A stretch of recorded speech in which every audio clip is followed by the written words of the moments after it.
बिस्मिल्लाहिर्रहमानिर्रहीम। अस्सलामुअलैकुम dear students, I am Mohammad Zeeshan Javed, your math instructor. तो डियर स्टूडेंट्स, आज हमने जो एक्सरसाइज डिस्कस करनी है वो है 1.6 और उसके अंदर जो हमने मेथड डिस्कस करना है वो है मैट्रिक्स इन्वर्जन मेथड। ये मेथड लॉन्ग क्वेश्चन के लिए बहुत ज़्यादा इम्पोर्टेंट है और पेपर में हर साल तकरीबन इन दोनों मेथड्स में से एक मेथड आ जाता होता है। तो आज हमने जो मेथड डिस्कस करना है वो है मैट्रिक्स इन्वर्जन मेथड। इस मेथड के मैं आपको दो क्वेश्चन करवाऊंगा। एक क्वेश्चन नंबर 1 है, क्वेश्चन नंबर 1 का पार्ट नंबर 1 और दूसरा पार्ट नंबर 5। ये दोनों क्वेश्चन करवाऊंगा और इंशाल्लाह आपके सारे जो क्वेश्चन हैं इसी मेथड से सॉल्व हो जाएंगे। तो आइए चलते हैं, हम इस मेथड को सॉल्व करते हैं। ये है हमारे पास वो मेथड मैट्रिक्स इन्वर्जन मेथड, जिसको उर्दू में ज़रबी माकूस भी पढ़ा जाता है। ये है हमारे पास क्वेश्चन नंबर 1 का पार्ट नंबर 1। अब इस मेथड के अंदर हमें दो इक्वेशन दी जाती हैं, एक इक्वेशन ये है और दूसरी इक्वेशन ये है। ये दोनों लीनियर इक्वेशन है। इनके अंदर जो सबसे पहले जो हमने इस मेथड में काम करना होता है वो तीन मैट्रिक्स को निकालना होता है। फर्स्ट मैट्रिक्स जो होता है वो जो इन दोनों लीनियर इक्वेशन में से जो वेरिएबल के साथ कोफिशिएंट दिए जाते हैं हमने उनको एक मैट्रिक्स में इनक्लोज करना होता है। अब ये देखें, एक जो हमारे पास फर्स्ट इक्वेशन है इसमें वेरिएबल है, वेरिएबल के साथ हमें कोफिशिएंट दिया हुआ है 2 और इसी इक्वेशन में जो सेकंड वेरिएबल है वो है y, उस वेरिएबल के साथ जो कोफिशिएंट दिया हुआ है वो है -2। तो इसी अरेंजमेंट के साथ हम लिख लेंगे 2 और -2। इसी तरह से दूसरी इक्वेशन है, उसमें जो वेरिएबल के साथ कांस्टेंट दिए हुए हैं वो है 3 और दूसरा जो कोफिशिएंट है वो है 2। ये देखें, इसी अरेंजमेंट के साथ हमने इसको लिख लिया 2 -2 3 और 2। ये हमारे पास फर्स्ट मैट्रिक्स है। अब सेकंड मैट्रिक्स में हम क्या करते हैं, जो इन दोनों इक्वेशन में जो दोनों वेरिएबल यूज़ हुए हैं उसको हम कॉलम की फॉर्म में लिख लेंगे। एक होगा हमारे पास x, दूसरा होगा y। ये हमारे पास दूसरा मैट्रिक्स आ जाएगा और फिर इक्वल का साइन लगाएंगे और तीसरा मैट्रिक्स लिखेंगे। जो इक्वल के इस साइड पे दोनों कांस्टेंट दिए होंगे वो हमारे पास क्या होगा, तीसरा मैट्रिक्स होगा, यानी 4 और 6। अब ये तीन मैट्रिक्स हैं। फर्स्ट मैट्रिक्स को हम ए का नाम देते हैं, सेकंड मैट्रिक्स को हम एक्स का नाम देते हैं और इज़ इक्वल टू जो थर्ड मैट्रिक्स है उसको हम बी का नाम देते हैं। अब इस मैट्रिक्स में इस मेथड में हमने करना क्या है, हमने बिल्कुल उसी तरह से जैसे क्रैमर रूल में हमने एक्स और वाई की वैल्यूज़ को फाइंड किया था, हमने बिल्कुल उसी तरह से हमने एक्स और वाई की वैल्यूज़ को फाइंड करना है। अब ये देखें, ये हमारे पास इक्वेशन बन गई A X is equal to B. हम क्या करेंगे, इस ए को दूसरी तरफ ले जाएंगे और ये x हमारे पास आ जाएगा a इन्वर्स b। अब आपको पता है कि a इन्वर्स का फार्मूला क्या होता है। a इन्वर्स का फार्मूला होता है 1 ओवर एडजॉइंट ऑफ a, जिसको हम डिटर्मिनेंट भी बोलते हैं और उर्दू में हम इसको मक्ता कहते हैं, मतलब a का मक्ता या डिटर्मिनेंट ऑफ a या a मोड। और दूसरा हमारे पास होता है एडजॉइंट ऑफ a। तो ये हमारे पास a इन्वर्स का फार्मूला है 1 over a mode adjoint of a। तो इस a इन्वर्स की जगह हम क्या करेंगे, इसका ये वाला फार्मूला पुट कर देंगे। तो हमारे पास जो इक्वेशन बनेगी वो क्या आ जाएगी, x is equal to 1 over a mode adjoint of a into b। अब आपको पता है हमारे पास x और b का मैट्रिक्स मौजूद है, जो हमने ऊपर लिखा कि ये हमारे पास x का मैट्रिक्स है, ये हमारे पास b का मैट्रिक्स है और ये हमारे पास a का मैट्रिक्स है। क्योंकि हमारे पास b का मैट्रिक्स मौजूद है उसकी जगह हम उसका मैट्रिक्स पुट कर देंगे और x का मैट्रिक्स भी मौजूद है, वो क्या है x और y, वो भी पुट कर देंगे। अब हम क्या निकालेंगे, इस इक्वेशन में जो चीज़ हमारे पास मौजूद नहीं है हम उसको फाइंड करेंगे। जैसे हमारे पास एडजॉइंट ऑफ a नहीं है और a मॉड नहीं है, तो हम इसको फाइंड करते हैं। देखते हैं इसको कैसे हमने फाइंड करना है। तो सबसे पहले क्योंकि ये एडजॉइंट ऑफ a है तो हम क्या करेंगे, a का मैट्रिक्स फर्स्ट टाइम लिखेंगे, पहले लिखेंगे। देखिए a हमारे पास क्या है 2 -2 3 और 2। ये इस मैट्रिक्स के एलिमेंट्स हैं। हम क्या करेंगे, इसका एडजॉइंट फाइंड करेंगे। एडजॉइंट फाइंड करने का क्या तरीका है, एडजॉइंट फाइंड करने का ये तरीका है, हम क्या करते हैं, डायगोनल एंट्रीज़ की जगह चेंज कर देते हैं और दूसरी जो एंट्रीज़ बचती हैं उन दोनों के साइन चेंज कर देते हैं। अब डायगोनल एंट्रीज़ हमारे पास क्या है, दोनों ही सेम है, दोनों ही 2 हैं, तो अगर हम इनकी जगह चेंज कर भी दें तो ये सेम ही रह जाएंगी। अब जो दूसरी एंट्रीज़ हैं जैसे मिसाल के तौर पर हमारे पास -2 है और 3 है, तो इन दोनों एंट्रीज़ की हमने क्या करने हैं, साइन चेंज करने हैं। मतलब मिसाल के तौर पर ये -2 है तो हम इसको हम +2 लिख देंगे और ये प्लस का 3 है तो ये हमारे पास क्या आ जाएगा, -3। हमने क्या किया, एडजॉइंट ऑफ ए पहले फाइंड किया। एडजॉइंट ऑफ ए क्या होता है, मैंने आपको अभी बताया है, डायगोनल एंट्रीज़ की जगह चेंज कर देते हैं और दूसरी जो एंट्रीज़ हैं उन दोनों के साइन चेंज कर देते हैं। ये -2 था तो इसको हमने +2 लिख दिया, ये प्लस का 3 था क्योंकि जिसके साथ साइन नहीं होता वो प्लस का होता है, तो प्लस का 3 था तो उसके साथ हमने क्या कर दिया, -3 लिख दिया। अब हमने एडजॉइंट फाइंड कर लिया। अब हमने जो चीज़ फाइंड करनी है वो है ए डिटर्मिनेंट, तो यानी ए का मक्ता हमने फाइंड करना है। तो ए मैट्रिक्स हमारे पास मौजूद है, इसको हम डिटर्मिनेंट की फॉर्म में लिख लेंगे। आपको पता है डिटर्मिनेंट की फॉर्म में कैसे लिखा जाता है, तो हम क्या करेंगे, इन सब एंट्रीज़ को, ए के मैट्रिक्स की एंट्रीज़ को हम क्या करेंगे, उस डिटर्मिनेंट वाली मैट्रिक्स में पुट कर देंगे। हमने इसको क्या किया, पुट कर दिया डिटर्मिनेंट की फॉर्म में। अब हम क्या करेंगे, इसका डिटर्मिनेंट फाइंड करेंगे, मतलब डायगोनल एंट्रीज़ को मल्टीप्लाई कर देंगे। 2 × 2 दरमियान में डिटर्मिनेंट वाला माइनस, और इस -2 को मल्टीप्लाई कर देंगे 3 के साथ। तो देखते हैं हमारा आंसर क्या है। हमने क्या किया, डिटर्मिनेंट ऑफ ए फाइंड किया, मतलब हमने इन डायगोनल एंट्रीज़ को मल्टीप्लाई कर दिया, 2 को मल्टीप्लाई 2 के साथ कर दिया और -2 को मल्टीप्लाई 3 के साथ कर दिया। तो 2 का क्या होता है 4, माइनस प्लस हो जाएगा और 3 × 6।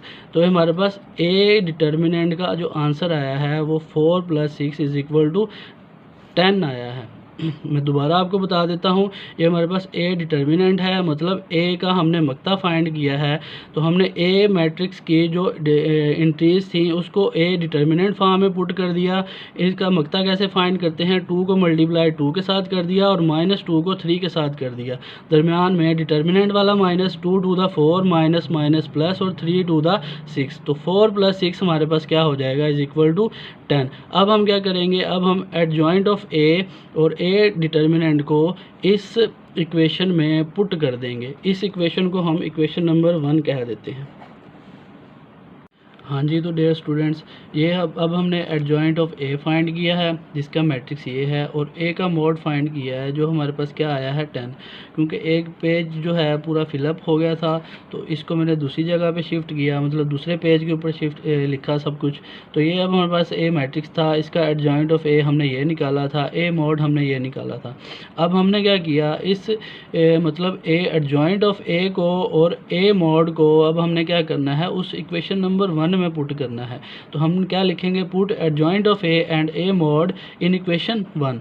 अब जो हमारे पास ये इक्वेशन नंबर 1 थी ये वाली, इसमें हम ए मोड की जगह और एडजॉइंट ऑफ ए की जगह उनकी वैल्यूज़ को पुट कर देंगे।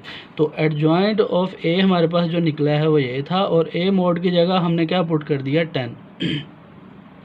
अब ये देखें जो हमारे पास इक्वेशन बनी है ये है x y = 1/10 this matrix and this matrix. ये दोनों मैट्रिक्स आपस में क्या हो रहे हैं, ये दोनों मैट्रिक्स आपस में मल्टीप्लाई हो रहे हैं। अब हम क्या करेंगे, इन दोनों को मल्टीप्लाई करेंगे। तो मल्टीप्लाई करना आता होगा आपको तो हम क्या करेंगे, जब दो मैट्रिक्स आ जाएं और दोनों को मल्टीप्लाई करना हो तो फर्स्ट मैट्रिक्स की जो रो होती है उसको मल्टीप्लाई करते हैं सेकंड मैट्रिक्स के कॉलम के साथ। तो फर्स्ट एंट्री के साथ मतलब 2 को 4 के साथ मल्टीप्लाई करेंगे, दरमियान में प्लस का साइन, और 2 को मल्टीप्लाई करेंगे 6 के साथ। इसी तरह से फर्स्ट कॉलम को मल्टीप्लाई किया, ये हमारे पास आंसर आया। अब सेकंड रो को मल्टीप्लाई करेंगे सेकंड कॉलम के साथ, मतलब -3 को मल्टीप्लाई करेंगे 4 के साथ। सेकंड रो की जो फर्स्ट एंट्री है उसको कॉलम की फर्स्ट एंट्री के साथ मल्टीप्लाई करेंगे -3 को 4 के साथ, तो दरमियान में प्लस का साइन, और 2 को मल्टीप्लाई करेंगे 6 के साथ। अब ये जो हमने जब मल्टीप्लाई कर लिया तो हमारे पास जो रिज़ल्ट आया है वो ये है। तो 4 to the 8 plus 6 to the 12। अब क्योंकि ये दोनों एंट्रीज़ मल्टीप्लाई हो रही थी, दरमियान में प्लस का साइन, और ये दोनों एंट्रीज़ मल्टीप्लाई हो रही थी, तो 4 to the 8 plus 6 to the 12 हमने इनको मल्टीप्लाई कर दिया। अब जैसे नीचे वाली रो है हमारे पास, तो इसको मल्टीप्लाई करते हैं प्लस माइनस माइनस, जिसके साथ साइन नहीं होता उसके साथ प्लस का साइन होता है, तो प्लस माइनस माइनस 4 3 द 12, दरमियान में प्लस का साइन, और 6 टू द 12 हमारे पास आ जाएगा। अब ये देखें हमने मल्टीप्लाई किया, जो रिज़ल्ट आया वो हमारे पास ये है। 8 प्लस 12 हमारे पास क्या होता है 20, और माइनस का 12 प्लस का 12, एक प्लस का है एक माइनस का है, दोनों वैल्यू सेम है तो कट जाएंगी, तो आंसर हमारे पास क्या आ जाएगा 0। अब हमारे पास जो रिज़ल्ट आया है वो क्या है 20 और 0। अब हम क्या करेंगे, इस 1/10 फैक्टर को अंदर मल्टीप्लाई कर देंगे, तो 1/10 फैक्टर मल्टीप्लाई 20 आ जाएगा, और 1/10 मल्टीप्लाई 0। आपको पता है कि ये इसके साथ मल्टीप्लाई हो रहा है तो हम इसको कैंसिल कर देंगे। 10 टू द 20, 2 1 द 2, और 1/10 जब 0 से मल्टीप्लाई खाएगा तो ये हमारे पास क्या हो जाएगा 0। तो इसका मतलब x की वैल्यू जो हमारे पास आई है वो है x इज़ इक्वल टू 2, और y की वैल्यू हमारे पास आई है y इज़ इक्वल टू 0। ये था स्टूडेंट्स हमारे पास मैट्रिक्स इन्वर्जन मेथड, जिसको हम ज़रबी माकूस कहते हैं। ये बहुत आसान है, एक दफ़ा आप इसको देख के ख़ुद सॉल्व करने की कोशिश करें। ये मोस्ट इंपॉर्टेंट लॉन्ग क्वेश्चन हैं जो मैंने आपको करवाया है, ये हर साल तकरीबन पेपर में आ जाता होता है। तो चलें देखते हैं अब हमारा जो क्वेश्चन नंबर 5 है उसको कैसे सॉल्व करना है। हाँ जी, तो डियर स्टूडेंट्स, ये उसी एक्सरसाइज 1.6 का पार्ट नंबर 5 है। इसको भी हमने बिल्कुल उसी तरह से ही सॉल्व करना है, द मैट्रिक्स इन्वर्जन मेथड वाले तरीके से। उसी तरह से हमें 2 इक्वेशन दे दी जाएंगी, उन 2 इक्वेशन में से हमने 3 मैट्रिक्स को फाइंड करना है। फर्स्ट मैट्रिक्स को मैंने आपको पहले भी बताया है कि जो वेरिएबल दिए होते हैं उनके साथ वाले कोफिशिएंट को एक मैट्रिक्स में इनक्लोज कर देना, वो हमारा फर्स्ट मैट्रिक्स हो जाता है। जैसे 3 -2 -6 और 4, तो ये हमारे पास फर्स्ट मैट्रिक्स है। इसी अरेंजमेंट के साथ इसको इसमें पुट कर देना है, ये फर्स्ट मैट्रिक्स आ गया। दोनों इक्वेशन में से जो वेरिएबल यूज़ हुए हैं x और y, उसको कॉलम की फॉर्म में लिख देना इज़ इक्वल टू, और इन दोनों इक्वेशन में इक्वल के इस साइड पे जो दोनों कांस्टेंट दिए हुए हैं 4 और 7, वो हमारे पास इक्वल एंड तीसरा मैट्रिक्स होता है इक्वल के बाद। अब ये देखें, ये हमारे पास फर्स्ट मैट्रिक्स है a, दूसरा मैट्रिक्स हमारे पास x है इज़ इक्वल टू, तीसरा मैट्रिक्स हमारे पास क्या है y, सॉरी ये हमारे पास मैट्रिक्स है b। अब उसी तरह से हम क्या करेंगे, ax is equal to b, ये हमारे पास फर्स्ट मैट्रिक्स है, दूसरा matrix x is equal to, और तीसरा मैट्रिक्स हमारे पास क्या हो जाएगा b।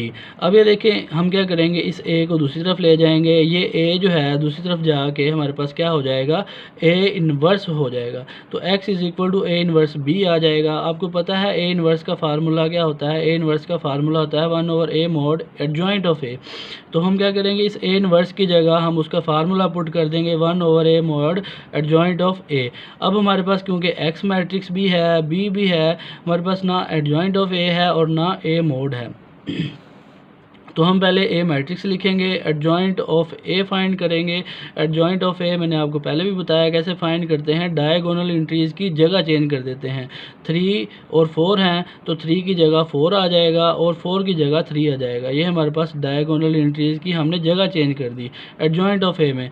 और जो दूसरी एंट्रीज़ हैं वो हमारे पास -2 और -6 है, क्योंकि दोनों माइनस की हैं तो दोनों को हम क्या कर देंगे प्लस। इन एंट्रीज़ में हम एडजॉइंट ऑफ ए जब फाइंड करते हैं तो इन एंट्रीज़ के हम साइन को, अलामतों को चेंज कर देते हैं। माइनस हो तो प्लस की, जो प्लस की होगी वो माइनस की हो जाएगी, और इन डायगोनल एंट्रीज़ की जगह चेंज कर देते हैं।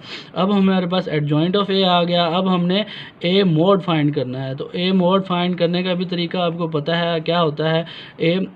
क्योंकि ए का मोड है तो ए की इंट्रीज़ को मोड की फॉर्म में लिख लेंगे, डिटर्मिनेंट की फॉर्म में लिख लेंगे। तो हम क्या करेंगे, इन डायगोनल इंट्रीज़ को मल्टीप्लाई कर देंगे 3 को 4 के साथ, दरमियान में माइनस का साइन, और -2 को मल्टीप्लाई कर देंगे -6 के साथ। मतलब इस तरह से और इस तरह की अरेंजमेंट के साथ हम इनको मल्टीप्लाई कर देंगे और दरमियान में डिटर्मिनेंट वाला माइनस। अब 4 3 12 होता है, ये इन दोनों को मल्टीप्लाई करेंगे तो इन दोनों के साइन भी मल्टीप्लाई होंगे, माइनस माइनस प्लस, 6 2 12 और माइनस माइनस प्लस और प्लस माइनस माइनस। तो 12 माइनस 12 हमारे पास क्या आ जाता है, 0।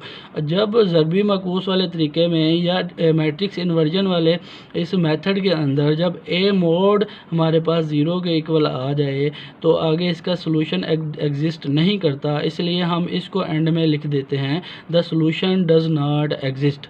तो ये हमारे पास था क्वेश्चन नंबर 5 1.6 का पार्ट नंबर 5। ये हमारे पास मैट्रिक्स इन्वर्जन मेथड है। अब आपको समझ आ गई होगी।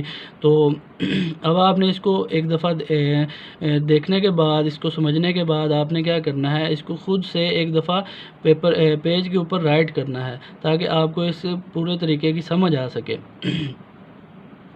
तो ये हमारे पास था मैट्रिक्स इन्वर्जन मेथड। अब मिलते हैं अपनी नेक्स्ट वीडियो में, तब तक के लिए अल्लाह हाफिज़।